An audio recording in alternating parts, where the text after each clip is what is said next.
Hey everybody, welcome to Business Statistics.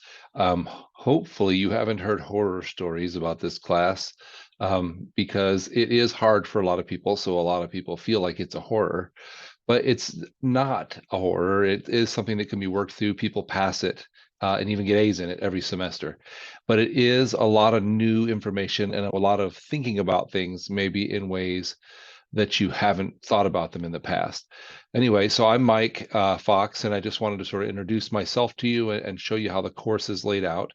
So here I am at the home page of the course, and you'll see that the course has a link for announcements. You won't see all of these when you log in because all of these with the little crossed out eyeball means they're invisible to students. But on mine, so you'll see announcements and grades and people and the syllabus, etc. So the most important thing for you is the modules link here, because this will take you to the modules, and the modules are how the course is structured. So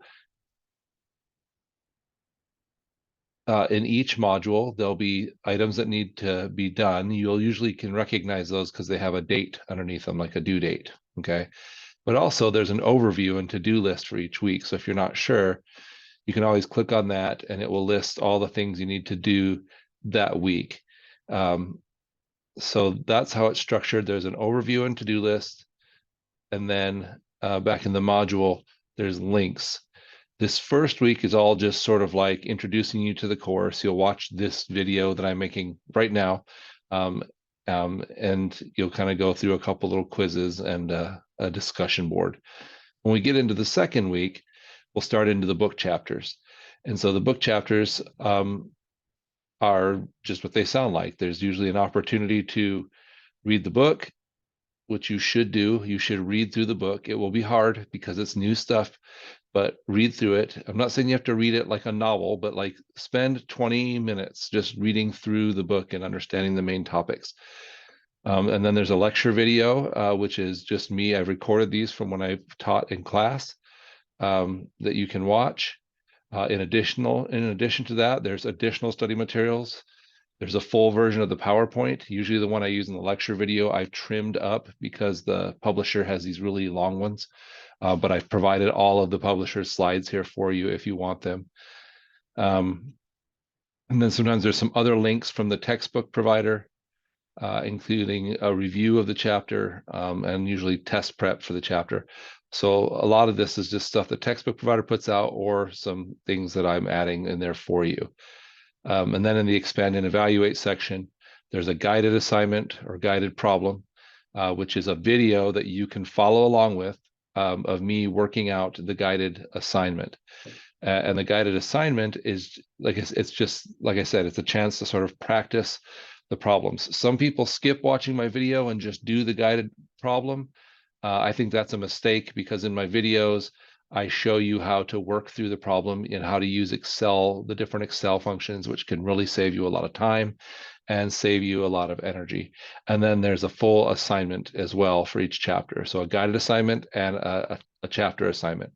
And then starting after the first chapter, in addition to the guided assignment and the chapter assignment, there's also what's called an interpreting the results assignment, which is an assignment that's kind of tries to put some of the things we've learned in that chapter into a more real world context.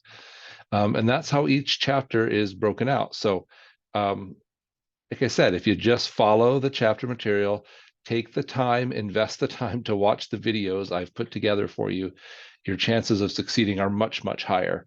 I know a lot of people hate videos because they take, a 45-minute video takes 45 minutes. Just remember, if you were taking this in class, you would be face-to-face in class 3 hours a week, plus you'd have homework. So you'd probably be spending something like 6 hours, even up to 9 hours, depending on the concept each week if you were doing a face-to-face class. And so it's not really reasonable to, I guess, assume that you would be spending less than that in an online class where you have to watch video and do some of the studying on your own. So plan on that. If you'll plan on spending, 6 hours at a minimum and maybe even more if needed each week, I think you'll do fine. Most people who don't do well in the class don't put in the time and energy needed.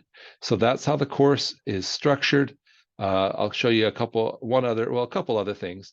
So the syllabus here has my contact information, my Zoom room, my email, all of that there for you. How the course grading is broken down, important dates and other information about the course. And at the very end of it, there's a summary of all the assignments for the course and their due dates. So that's all there in one place for you. Also here shows you how the different assignments are weighted to add up to your total grade. And then I wanted to show you NetTutor, which a lot of people don't take advantage of. This allows you to meet online with a live tutor who can really help you. So I just clicked on accounting there, probably for business statistics, we would click on business. And then you can drop off a question. You can drop in and meet a live tutor. If there's not a live tutor available, there'll be drop-in tutoring hours, etc. So all of that is there for you. Anyway, so I hope those tools are helpful to you. And make sure you check the announcements. I'll try to put like an intro to each week, what we're going to be covering, and then sometimes in the middle of the week, especially if people ask me questions or something and I work out a solution problem for them, I'll throw it in there in the announcements so everybody can see it. Anyway, I hope you have a great semester, and I hope you aren't afraid to reach out if I can help in any way.